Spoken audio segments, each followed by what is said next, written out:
No snow, but some cold temperatures definitely on the way. Yeah, absolutely, Rick. Cold on the way. Maybe some mountain snow. Can't rule out a few flurries here locally, but not really snow. We're not forecasting anything accumulating across the metro, but a sign that winter is right around the corner, kind of knocking on our door. I got a taste of that last night. Live look at the Inner Harbor Whitecaps this time last night with gusty winds. Next thing we're looking forward to in that forecast that we're asking you to pay attention to is a round of rain moving in about this time Friday night. More wet weather Sunday, but kind of off and on. Not a planned canceller, but you may need a plan B if you have to head indoors for a bit during the duration of your afternoon. And then the first alert weather day Monday, cold air blows in. Temperatures could drop through the afternoon.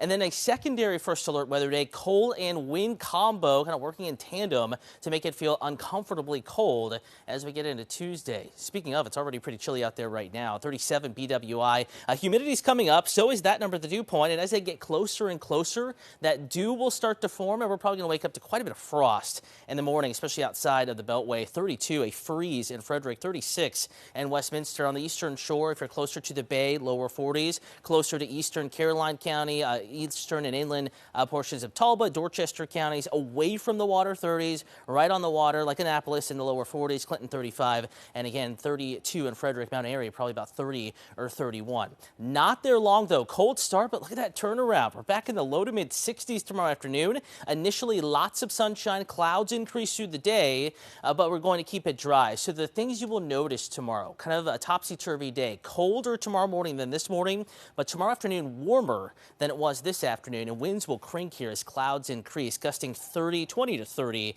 Noon through about dinner time, and then winds will relax just a little bit. But that south and westerly wind helping to push temperatures again back into the low to mid 60s across central Maryland. 64 in Baltimore, 65 La Plata, lower 60s across the eastern shore. We'll call it a comfortably cool afternoon. A dry one too, with initially lots of sunshine in your Maryland cast. It's really just the mountains of western Maryland that could get in on a little bit of rain before the sun sets. Case in point, 7 p.m. just after sunset, rain moving into Frederick County, Washington County. Not until about this time tomorrow evening. That's when rain arrives in Baltimore City. Light to moderate, not a big rainmaker. Maybe a rumble or two of thunder. I think most won't hear any. And it's actually going to dry up as it gets over to the eastern shore overnight into Saturday morning. So really I-95 points north and west.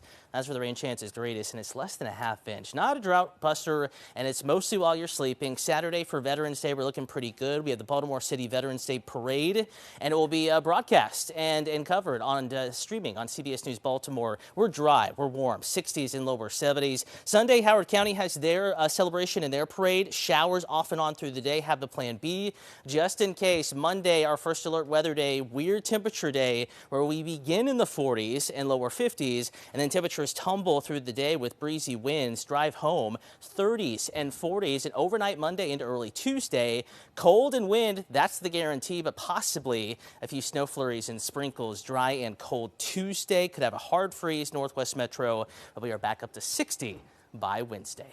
Alex. Thank you, Cutter.